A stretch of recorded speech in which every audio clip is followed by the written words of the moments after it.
mostly students, a lot of students, they left the country and reached home. Uh, we have recently, as you know, we have shifted several Indian nationals, including students and pilgrims, who were based in Tehran to other safer locations and cities in the country. We are also assisting Indian nationals who wish to travel to Azerbaijan and Armenia, and from there to take commercial flights to return home. We are assisting them with visas. We are also assisting them with land border crossings.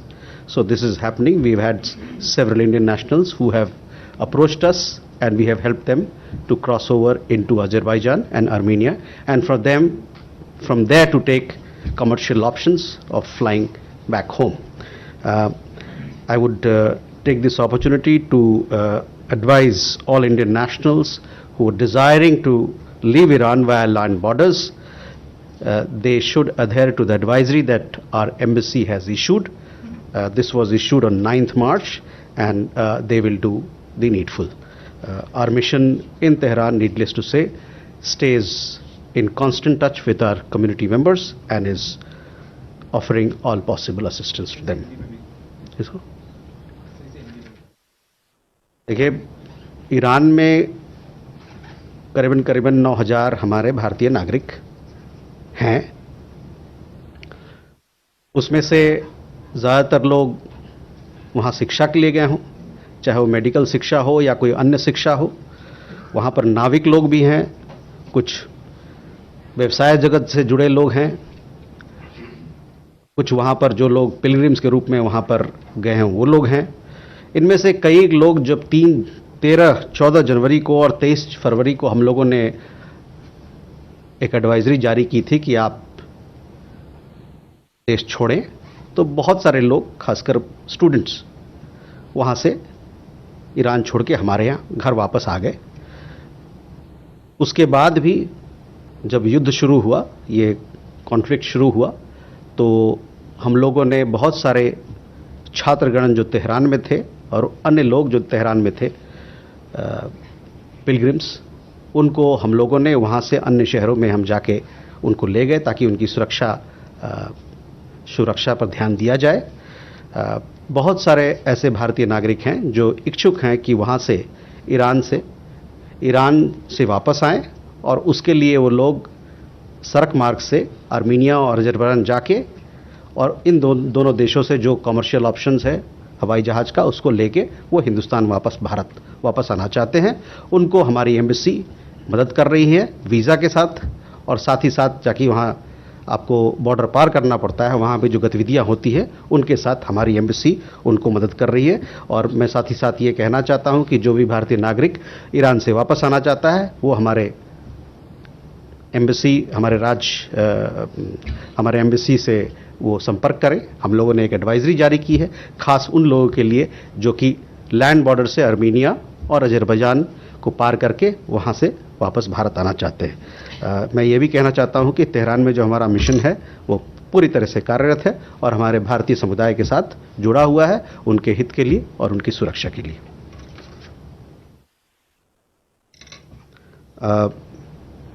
जहाँ तक प्रणय आपने जहाज़ की बात कही, कल मेरे ख्याल से हमारी जो साथीगण हैं जहाज़ के मंत्रालय से, उन्होंने बताया था, एक अंक आपको दिया था, तो उस पर और भी खुलासा आज जब प्रेस में हमारी बातचीत होगी तो उस पर शायद आप उनसे सवाल पूछ सकते हैं. इसके बारे में लेटेस्ट अपडेट मेरे पास नहीं है.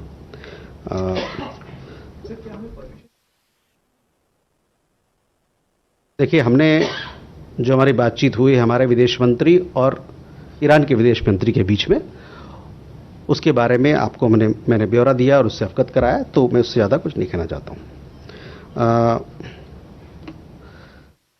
Rishabh, you had a question on Pakistan about the statement that they had made. So on that, I would like to say that we reject such baseless allegations. It has become second nature for Pakistan to blame India for its misdeeds. As a state sponsor of terrorism for decades, Pakistan has zero credibility when it comes to cross-border terrorism. No amount of storytelling is going to alter this reality, nor is anyone fooled by Pakistan's assumed victimhood. Here, you had asked about the conversation between Foreign Minister Lavrov and External Affairs Minister. Post the conversation which happened yesterday, if I'm not wrong, we have given details of that conversation where the two leaders shared their perspectives and assessment on the ongoing conflict, and several other issues were also discussed. You can go further. Ayushi.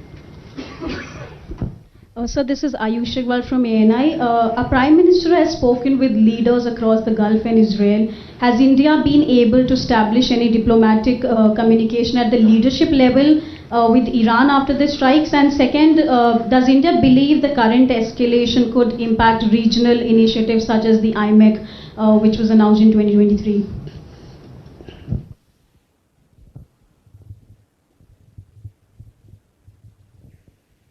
Archis. Sir, Archis Mohan from Business Standard. During COVID, we had been extremely generous with our smaller neighbors in helping them out.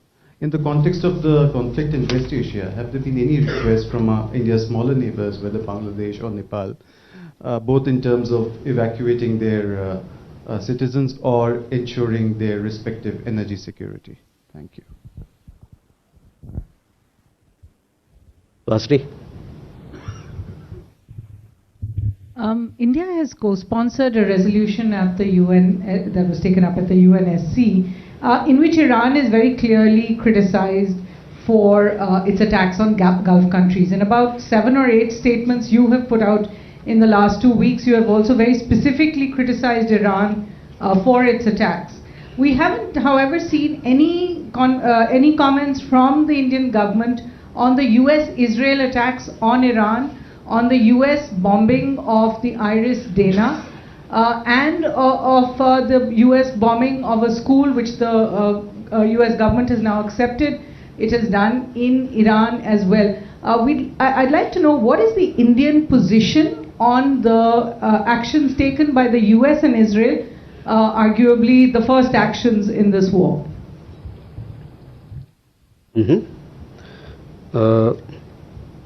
Jessica. Hi sir, this is Jessica Taneja for Doordarshan Network. So I have 2 questions. The first, we've seen some remarks made by commentators that India took 5 days to sign the condolence book at the Iranian embassy for the late Supreme Leader Ayatollah Khamenei. Is this correct? And secondly, expressed some concerns regarding the India-Canada uranium deal that was signed during the time of the visit of the Prime Minister of Canada, Mark Carney. Any comments on that? Okay. Krishna Mohan. जो हमारा regional cooperation के तहत जिन countries को हम oil product ये करते export करते हैं, अगर यही स्थिति रहती है तो क्या?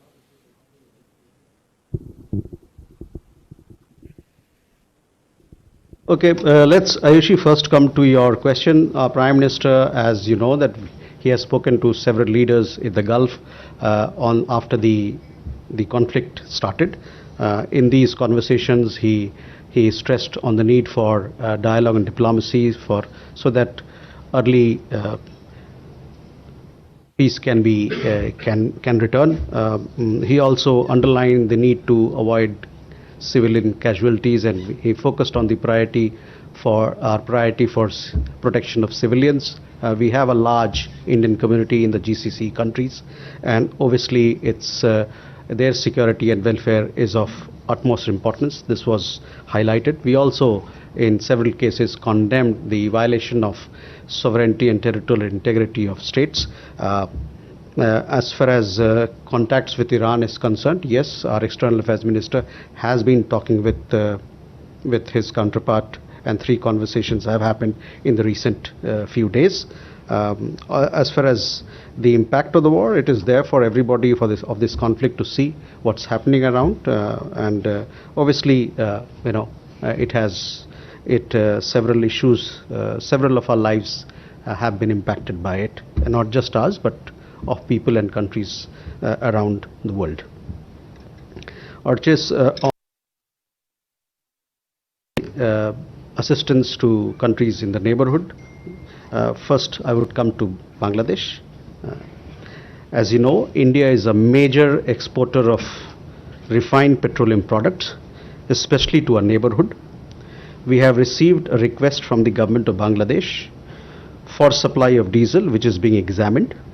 Given our people-centric and development-oriented approach to relations with Bangladesh, we have been supplying diesel from Numaligarh refinery since 2007 through various modes, which includes waterways, rail, and later through the India-Bangladesh Friendship Pipeline. A sale purchase agreement was signed in October 2017 between Numaligarh Refinery and Bangladesh Petroleum Corporation for supply of high-speed diesel on mutually agreed terms. It bears mention that whilst diesel exports to Bangladesh have largely continued since 2017, India's refining capacity, our own requirements and diesel availability will be factored in while taking decisions. In addition, I would also like to say that we have received such requests from several other countries, including Sri Lanka and Maldives, and these are being examined, taking into account our own energy requirements and availability that we have.